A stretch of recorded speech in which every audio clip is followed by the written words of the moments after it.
Hallo, wieder noch sprechen wir heute zum Thema Deklination, aber heute geht es um Deklination im Plural.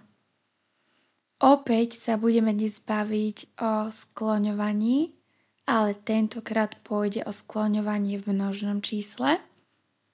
Veľmi dobrou správou je to, že pre všetky podstatné mená, to je jedno, či sú v mužskom, ženskom alebo v strednom rode, v množnom čísle sa skloňujú podľa jedinej tabulky a teda povieme si, podľa ktorej a ktoré členy sú to.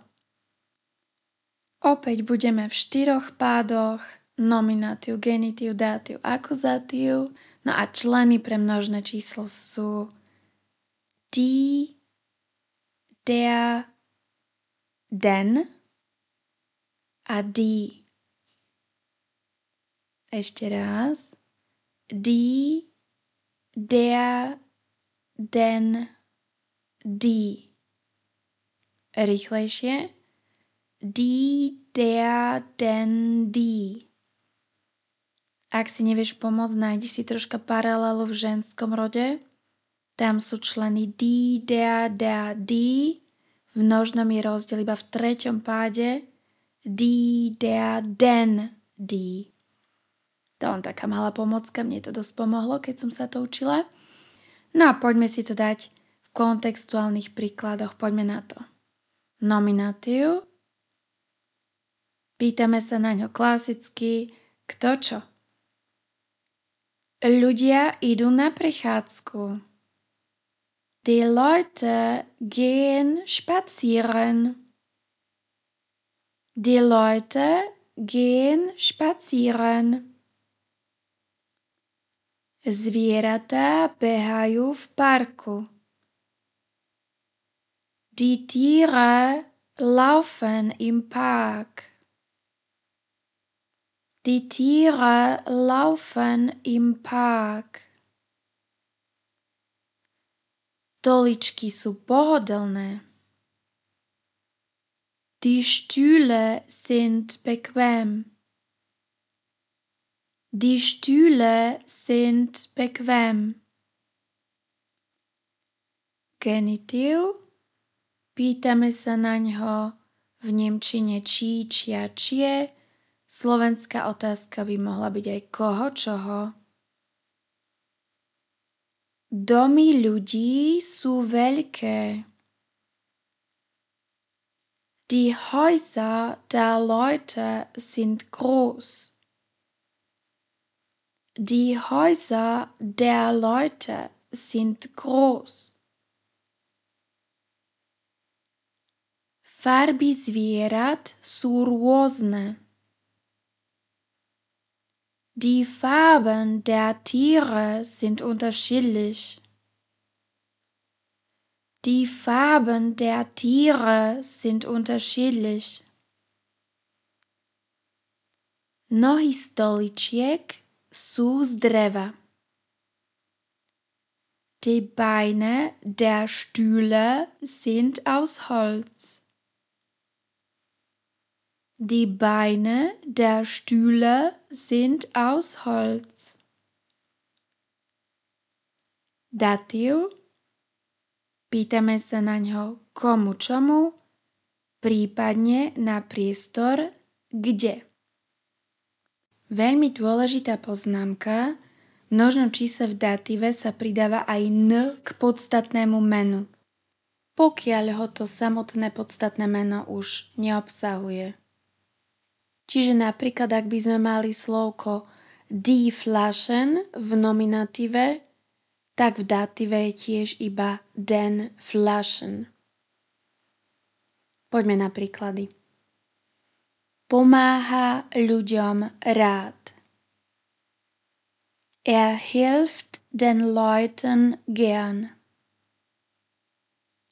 Er hilft den Leuten gern. Dávame zvieratám krmivo. Wir geben den Tieren Futter. Wir geben den Tieren Futter. Sedia na stoličkách. Sie sitzen auf den Stühlen. Sie sitzen auf den Stühlen. Akuzatív. Pýtame sa na ňo koho čo alebo kam, ak je to nejaké smerovanie, smer. Vidíme ľudí v nákupnom centre.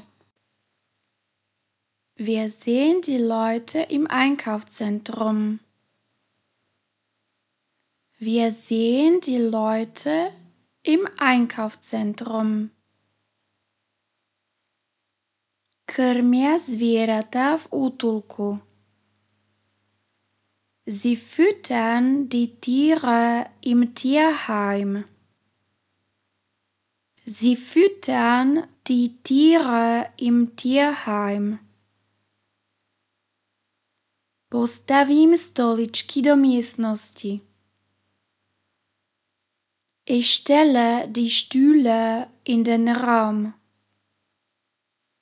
Ich stelle die Stühle in den Raum. Rekapitulácia.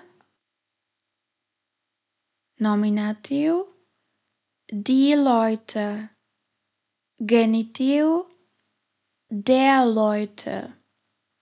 Datív. Den Leuten. Akuzatív. Die Leute. Nominatív.